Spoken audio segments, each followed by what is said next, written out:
Hello dear students. तो कैसे हो आप सभी? उम्मीद करता हूँ आप सभी लोग बहुत अच्छे होंगे। तो आज का जो टॉपिक है इलेक्ट्रिक चार्ज एंड फील्ड्स के जो चैप्टर है आपका उसके अंदर पढ़ने वाले हैं इलेक्ट्रिक फील्ड। तो स्वागत करता हूँ आप सभी का आपके अपने प्यारे से चैनल लॉ के सवाल अकेडमी में।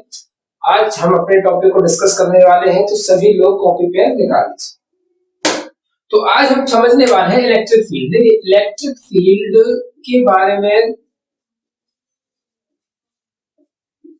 इलेक्ट्रिक फील्ड क्या चीज होती है, इलेक्ट्रिक क्या है, इलेक्ट्रिक फील्ड ऐसा जो समझा जाए इसके अंदर, इसको कैसे डिफाइन किया जाए, उसको आज हम समझने वाले हैं इलेक्ट्रिक फील्ड को। तो इलेक्ट्रिक, तो क्या करें, एक चार्ज ले लेते हैं यहाँ पर प्लस क्यू चार्ज, ठीक है। अब इलेक्ट्रिक फील्ड क्या है, एक जैसे समझ सकते हो कि एक एक्सपेरिमेंट है, एक प्रैक्टिकल है जो कि कुछ लोगों ने किया, साइंटिस्ट ने अपने टाइम में किया है। कुछ भी अपन लोग इसको समझते हुए आ रहे हैं और पढ़ते हुए आ रहे हैं, ठीक।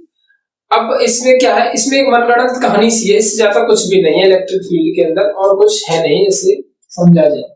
अब इलेक्ट्रिक फील्ड है, ठीक है। अब इसको चेक करना है कि इसमें क्या है क्या नहीं है। तो हमने एक हल्का सा चोइस जितने चार्ज ले लिया, क्यू डॉट, इसको बोलते हैं टेस्ट चार्ज। इसको क्या बोलते हैं, टेस्ट चार्ज। टेस्ट चार्ज छोटा सा, बहुत ही ज्यादा चींटी की माफिक थोड़ा छोटा सा चार्ज है, जिसका कुछ भी रोल नहीं है, सिर्फ एक प्रैक्टिकली हमने यूज किया है। अब ये क्या है कि जैसे ही मैं इस चार्ज को इसके पास लेकर आता हूँ, इस छोटे वाले चार्ज को जब मैं इस वाले चार्ज के पास लेकर आता हूँ, तो ये क्या करता है, इस चार्ज को इससे मैं यहाँ पे लिख देता हूँ टेस्ट चार्ज, टेस्ट चार्ज। तो इस वाले चार्ज को जब मैं इसके पास लेकर आता हूँ, तो ये इस पर एक फोर्स लगा देता है बाहर की तरफ, ठीक है। ये इस पर क्या लगा देता है, फोर्स। एक्चुअली अगर हम इलेक्ट्रिक फील्ड की बात ना करके मैं ये कहूँ कि दो चार्जेस जब एक दूसरे के पास लाते हैं, या तो उनमें अट्रैक्शन होता है या वो एक दूसरे को रिपेल करते हैं। तो ऐसा कौन सा फोर्स है, तो हमने बात की कूलम्ब्स लॉ। कूलम्ब्स ये है, इन्होंने बता दिया इन दोनों के बीच में फोर्स लग रहा है कूलम्ब्स की लॉ से। अब कूलम्ब्स लॉ लग रहा है, इन दोनों के बीच में फोर्स लग रहा है, तो क्वेश्चन बन गया क्यों लग रहा है। तो इसमें हमारे इलेक्ट्रिक फील्ड का रोल है कि क्यों लग रहा है, उसका जवाब इलेक्ट्रिक फील्ड के जरिए दिया जाएगा कि क्यों लग रहा है। तो बात ये हमारी कि पॉइंट चार्ज को जब हमने एक टेस्ट चार्ज के पास लेकर आए, टेस्ट चार्ज को पॉइंट चार्ज के पास में लेकर आए, तो इस वाले चार्ज ने इसको क्या किया, बाहर की तरफ फेंक दिया। कैसे कहा, जा बेवफा जा, इस तरीके से इसको बहा दिया कि तू चला जा मेरे भाई, तुझे मेरी जरूरत नहीं है, मुझे तेरी जरूरत नहीं है, तो यहाँ से चला जा। इसको रिपेल कर दिया बाहर की तरफ। अब फोर्स लग रहा है। अब एज्यूम किया कि इस चार्ज को जब इसके पास लेकर आ रहे हैं, तो इसको ये बाहर की तरफ रिपेल कर रहा है। इसका मतलब इसके आसपास कुछ ना कुछ ऐसा प्रोड्यूस किया हुआ है इसने कि जो इसको इसके अंदर नहीं आने दे रहा, इसकी रेंज के अंदर नहीं आने दे रहा। अगर मैं इसको यहाँ पे लूं, पॉइंट टेस्ट चार्ज को अगर मैं यहाँ पे ले लूं, तो फोर्स किधर लगेगा, नीचे की तरफ। अगर मैं इसको यहाँ ले लूं, फोर्स किधर लगेगा, इधर की तरफ। इसका मतलब यह है कि इस चार्ज ने, इस वाले चार्ज ने एक अपनी चारों तरफ एक बाउंड्री लाइन बना ली है। इस तरीके की कुछ फोर्स लाइंस बना ली है। फोर्स लाइंस को हम पढ़ेंगे कि जो कि इसको इसके पास नहीं आने दे रही। भाई तू चला जा मेरे पास से, तू चला जा, बिल्कुल मैं तेरी शक्ल देखना नहीं चाहता, तू मेरे पास आ रहा है, मुझे तो अच्छा नहीं लग रहा, चला जा, ठीक है। तो इसको बाहर की तरफ फेंक देता है। इसका मतलब इस पर एक फोर्स वर्क कर रहा है। तो इसके चारों तरफ फोर्स वर्क कर रहा है, इसका मतलब कुछ ना कुछ तो है, कुछ ना कुछ तो ऐसा है इस पूरे चार्ज के आसपास में जो इसको पास में नहीं आने दे रहा। इसी को हमने बोल दिया भाई ये क्या है, इलेक्ट्रिक फील्ड है। ये इलेक्ट्रिक फील्ड है, ये कहानी बना दी।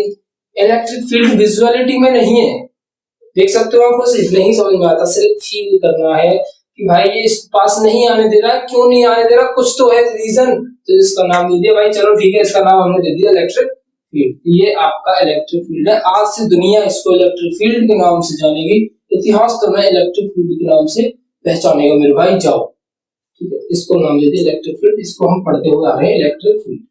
अब पॉजिटिव चार्ज है तो क्या होगा, क्या होगा, radially outwards.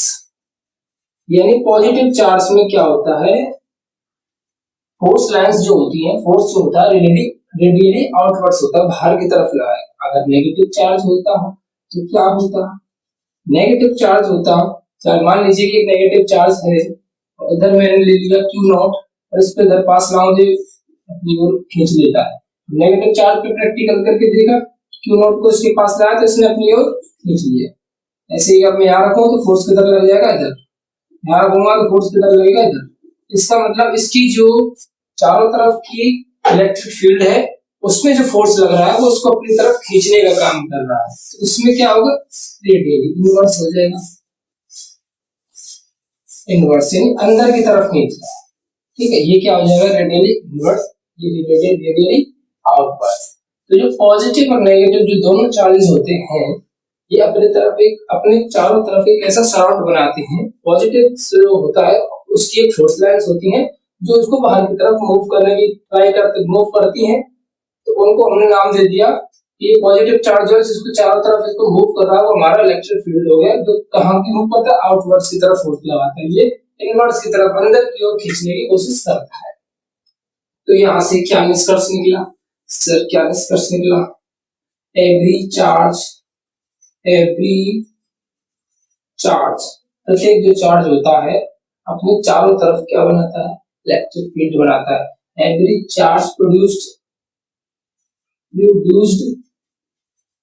electric every charge produced an electric field, every charge produced creates, English में थोड़ा सा हाथ तंग है। every charge creates an electric field, क्या करता है, इलेक्ट्रिक फील्ड जनरेट करता है जिसको हम E से रिप्रेजेंट करने वाले हैं। अब बार बार मैं इलेक्ट्रिक फील्ड नहीं लिखूंगा, जहां कहीं भी इलेक्ट्रिक फील्ड की बात आई वहां पे मैं E से रिप्रेजेंट करूंगा। Around itself, in the space around itself, the space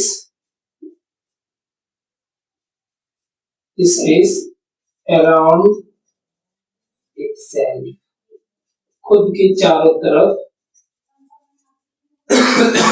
क्या करता है, एक इलेक्ट्रिक फील्ड जनरेट करता है। अब इलेक्ट्रिक फील्ड देखा तो किसी में है नहीं, सिर्फ एक एक्सपीरियंस, एक प्रैक्टिकल के आधार पे, एक बेस पर अपन लोग पढ़ते हुए आ रहे हैं। बाबा आदम की ज़माने की थ्योरी है उसको पढ़ते हुए आ रहे, समझते आ रहे। सब लोगों ने कहा, अपन लोग भी मान लेते, खत्म, प्रैक्टिकली थ्योरेटिकली समझ लिया। तो सर आपने कहा, क्या कहा मैंने कहा every charge creates an electric field. तो क्या टेस्ट चार्ज भी इलेक्ट्रिक फील्ड जनरेट करेगा? तो बोलो सर क्या होगा फिर? अब तो हम कह देंगे सर इसका आंसर नो होगा। नो क्यों होगा? क्योंकि ये एक थ्योरेटिकली डिजाइन किया हुआ प्रैक्टिकली टेस्ट चार्ज है जिसका खुद का कोई भी कुछ भी नहीं है, बहुत ही ज्यादा छोटा सा चूहे जितना चार्ज है जिसका खुद का कुछ नहीं है।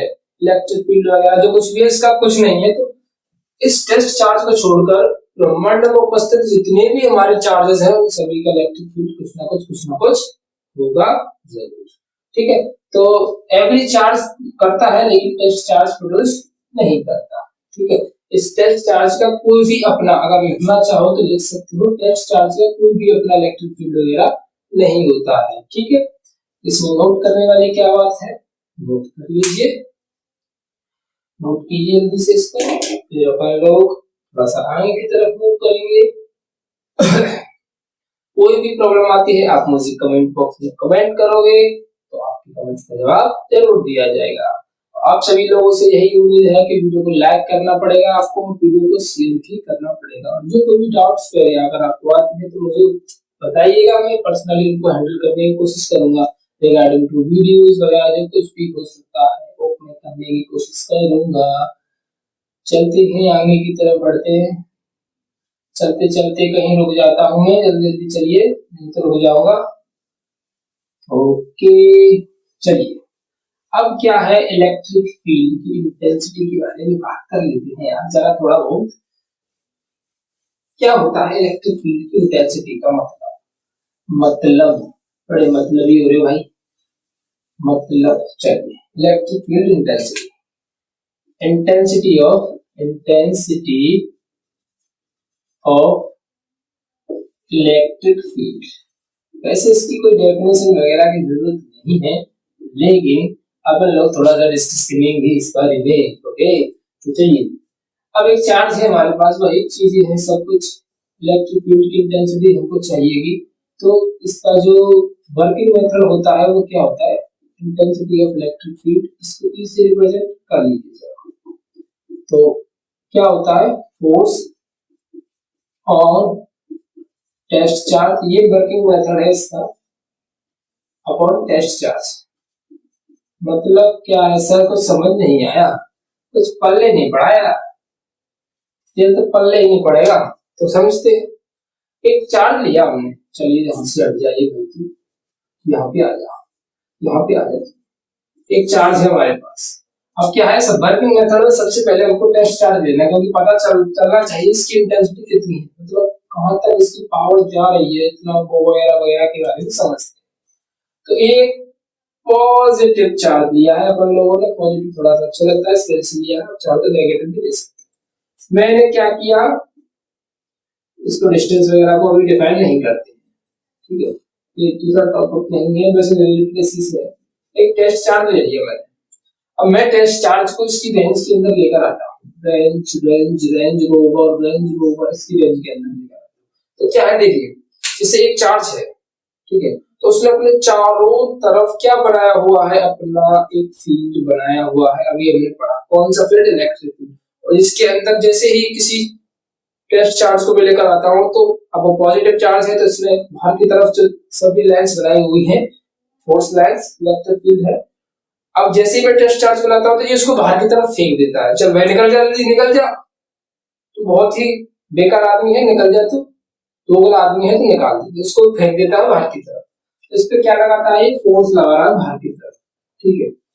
तो अगर ये इसकी तरफ फोर्स में लगा रहा है तो फॉर्मूला क्या बनता है कि अगर कोई भी पॉजिटिव चार्ज, ठीक है, अगर किसी टेस्ट चार्ज को हमने लिया, इस पे अगर फोर्स लगा रहा है तो इंटेंसिटी क्या होगी कि अगर ये चार्ज अगर यूनिट हो, कितना हो, यूनिट मान लो कि एक अगर इस चार्ज की वैल्यू कितनी है, यूनिट चार्ज हो, ठीक है, तो इंटेंसिटी ऑफ इलेक्ट्रिक फील्ड होती है ई वेक्टर बराबर force on test charge upon test charge. तो हम क्या करेंगे, इसको इसकी जो फॉर्मूला बनाएंगे वो इस तरीके से बनाएंगे कि ई वेक्टर बराबर होता है force on test charge upon test charge, ये इसकी इंटेंसिटी निकल करके आ जाएगी इस फॉर्मूले के जरिए। यानी कि तो ओवरऑल अगर मैं बात करूं कि इसकी जो पूरा फोर्स होगा, तो यूनिट चार्ज पर जितना फोर्स वर्क करेगा वही इसकी इंटेंसिटी बन जाएगी। यूनिट चार्ज जितना भी ये चार्ज होगा उसका डिवाइड कर देना उस फोर्स के अंदर, तो वैल्यू निकल कर आ जाएगी कि इंटेंसिटी कितनी होती है। अगर डेफिनेशन के तौर पे कहोगी तो आप ऐसे कह सकते हो कि electric field at any point is equals to force और यूनिट चार्ज, ठीक है। एक किसी पॉइंट पर अगर हमको इलेक्ट्रिक फील्ड की इंटेंसिटी निकालनी है, तो the electric field at any point, तो उस जगह पर के जो टेस्ट चार्ज है यूनिट चार्ज के उसकी फोर्स के बराबर होगा और यूनिट चार्ज लिया जाएगा, ठीक है।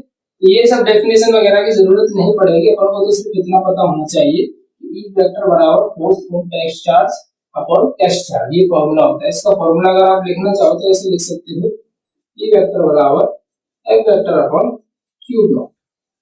ओके,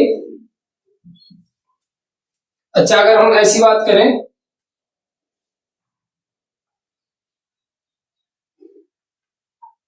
इलेक्ट्रिक फील्ड यहां लिख देता हूं, जगह है इधर, इसको मिटाइए, पहले इसको मिटा देते हैं, पहले आप इसको नोट कर लीजिए पहले आप इसको नोट कर लीजिए, ये ज्यादा मतलब इतना वो नहीं है, इंटेंसिटी निकालनी थी, ये बराबर है अपॉन क्यू नॉट, इसका फॉर्मूला होता है, ठीक है। चलिए अब बात करता हूं intensity of electric field due to a point charge at R distance. intensity of electric field due to a point point charge at R distance, यानी आर डिस्टेंस पर अगर हमारी इंटेंसिटी की मैं बात करूं तो कितनी निकल कर आनी चाहिए, ये हम एक टॉपिक डिस्कस करें। देखिए जैसे मैंने लिया एक पॉइंट चार्ज है प्लस की, अब आर डिस्टेंस पर मैंने क्या कर दिया, एक पॉइंट ले लिया पी, जो कितना डिस्टेंस पर है आर पर। अब इसमें मुझे इंटेंसिटी बतानी है कि इस जगह पर इंटेंसिटी कितनी होगी।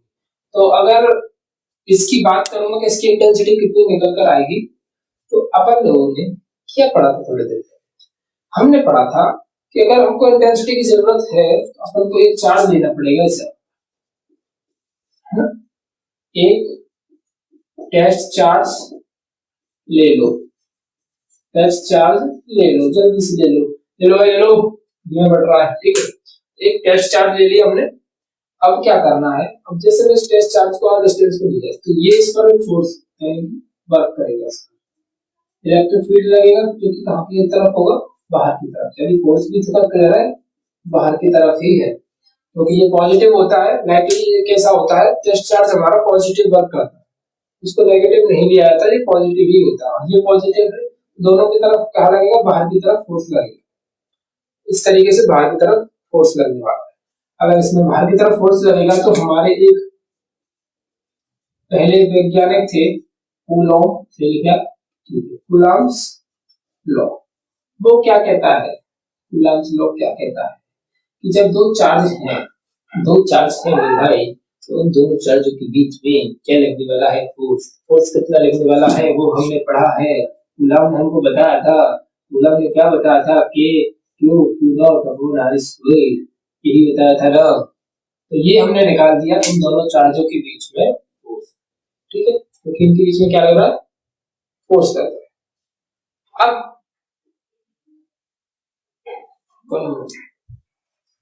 वन मिनट गाइस, सॉरी बच्चों, थोड़ा सा डिस्टरबेंस के लिए सॉरी चाहता हूँ। तो हम कहाँ थे, कूलॉम्स लॉ, कूलॉम्स ने बताया था कि दोनों चार्जेस में अगर फोर्स लग रहा है तो कितना लगेगा, इतना।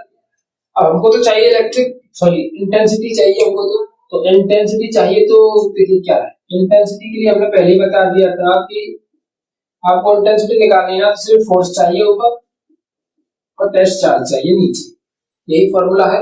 तो फोर्स हमने क्या निकाल दिया कि Q Q naught upon R, और टेस्ट चार्ज कितना हो गया, क्यू, क्यू नॉट से क्यू नॉट को बढ़ा दो, ठीक है। तो अब निकल कर आ गया आपका के क्यूब अपॉन आर स्क्वायर। तो डेफिनेटली फाइनली हमारा फॉर्मूला जो निकल कर आया, ई वेक्टर बराबर K cube upon R square, ठीक है, ये फॉर्मूला अपना निकल कर आ गया।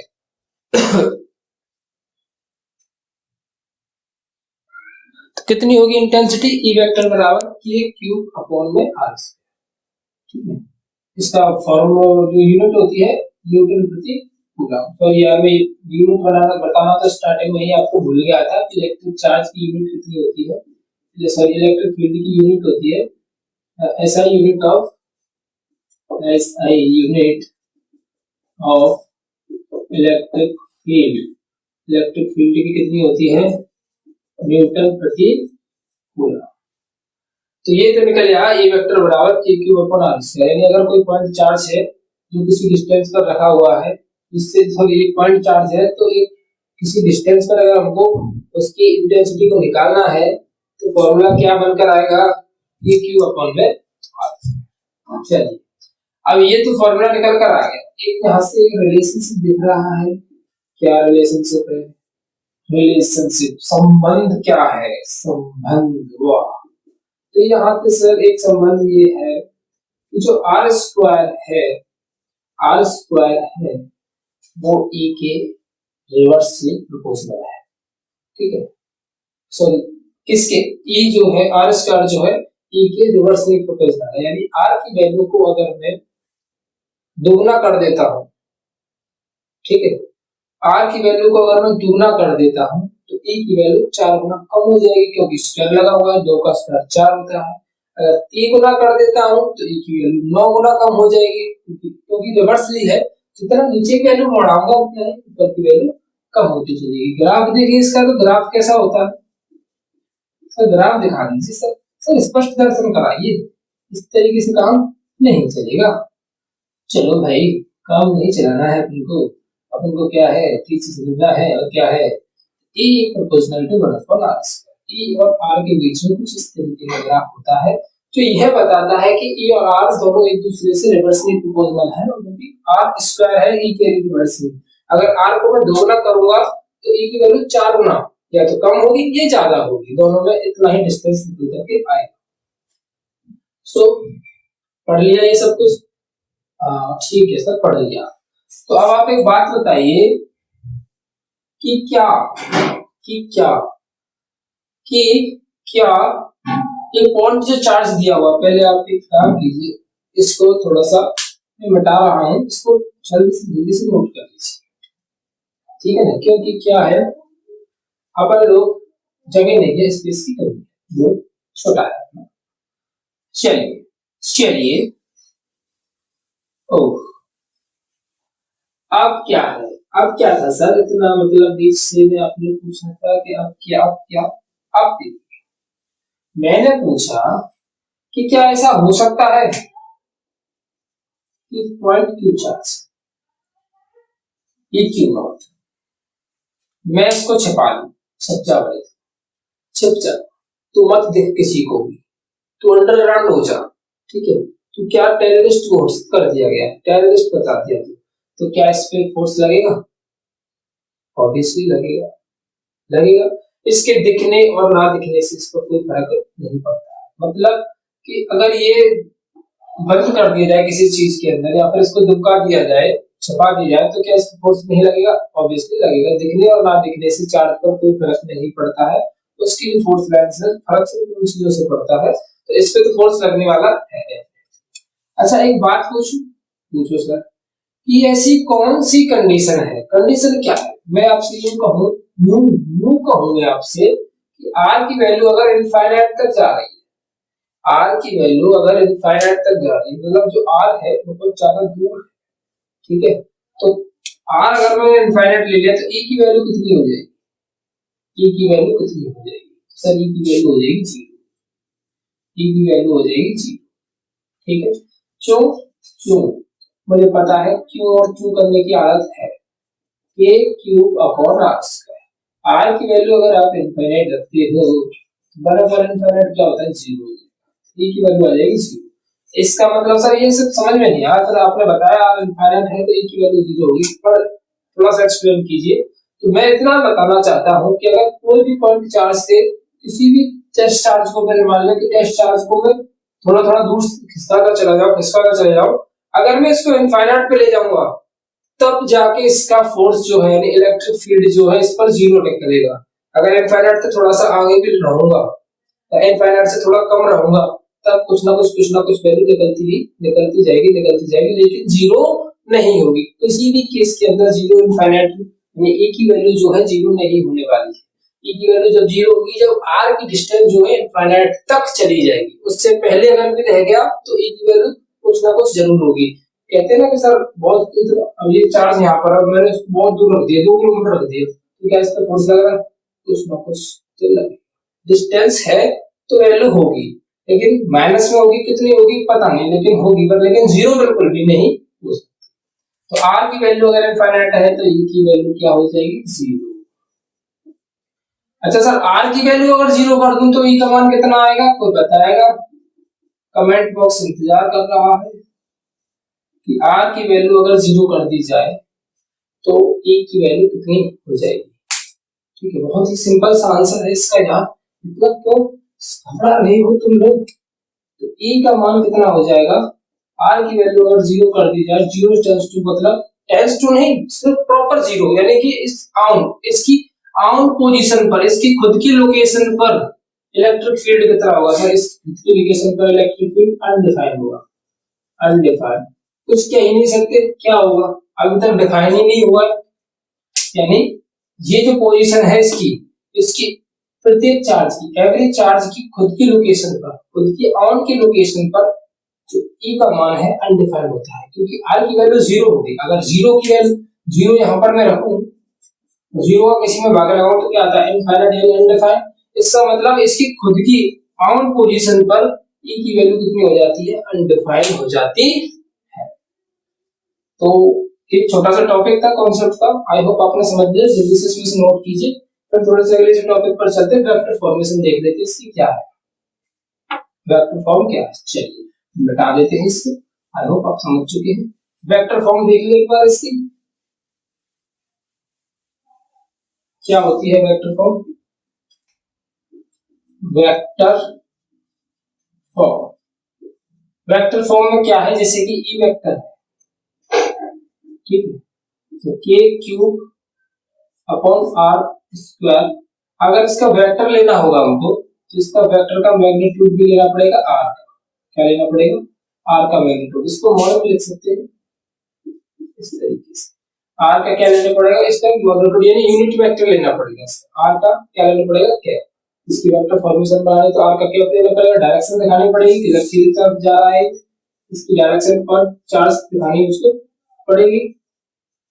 अगर आर वेक्टर है तो इसका ई वेक्टर, इसका पॉइंट चार्ज मुझे दिखाना पड़ेगा। तो आर वेक्टर है तो वेक्टर बाय डायरेक्शन में डायरेक्शन दिखानी पड़ेगी आर की से। कैप क्या होता है, यूनिट, यूनिट को अगर कैप से सॉल्व करें कैप को, R vector upon mod R होता है। इसको यहां में पुट करूं तो ई वेक्टर बराबर K cube R vector upon R vector का इसमें आर स्क्वायर हो जाएगा into mod R, E vector बराबर K cube R vector upon इसका होल क्यूब। मतलब वही है, ये मत कहना कि सर इसमें तो क्यूब आ गया और इसमें आर स्क्वायर था, ई का प्रोपोर्शनल, ये कैसे बदल रहा है, इसमें एक ऊपर आर भी तो आ रहा है, इससे कैंसिल हो जाएगा तो वो आर स्क्वायर ही बचने वाला है, इससे ज्यादा कुछ भी नहीं। तो ये इसका वेक्टर फॉर्मेशन है, इसको नोट कीजिए। एंड देन वेक्टर के अंदर एक लास्ट पोजीशन और रहेगी, उसको सॉरी इलेक्ट्रिक फील्ड के अंदर एक लास्ट पोजीशन और है, उसको समझ लेते हैं, देन टॉपिक खत्म, इलेक्ट्रिक फील्ड का खत्म हो जाएगा, इससे ज्यादा कुछ नहीं। क्या रह गई है, सुपर पोजिशन बोलते हैं इसको, सुपर पोजिशन, ठीक है, इसको सुपर पोजिशन का नाम भी दिया गया है।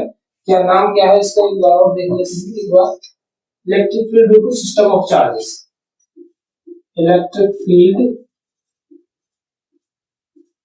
Due to system of charges, यानी ज्यादा सारे सिस्टम हो हमारे पास में चार्जेस के, तो इलेक्ट्रिक फील्ड कितना निकलेगा। जैसे मैंने ले लिया यहाँ पे प्लस क्यू वन, इसकी वजह से इस पॉइंट के ऊपर मान लीजिए ई वेक्टर यहाँ पर लग रहा है, मैंने ले लिया एक Q2,